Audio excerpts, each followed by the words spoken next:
T'has preguntat algun cop què se sent al rebre sang? Es parla molt de la donació de sang, que amb una sola donació pots salvar fins a 3 vides. Sobretot ara que s'acosta el Nadal, les donacions baixen moltíssim.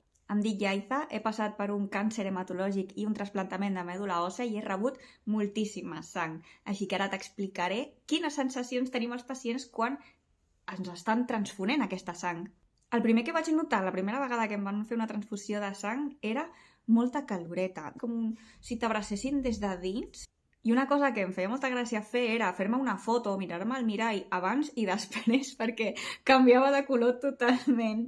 Se'm posaven les galtes vermelletes, deixava d'estar superpàl·lida i també tenia com molta més energia. Acabava la bossa i tenia ganes de saltar i de ballar. No em donava compte de lo fluixeta que estava fins que no em passava tota la sang. Però el més impactant de tot, el que a dia d'avui encara no m'acostumo, era quan estava asseguda a la butaca i em quedava mirant la bossa pensant que fort que aquella sang estava dins del cos d'una altra persona fa uns dies que no em coneix de res i ara m'està fent aquest superregal perquè sí.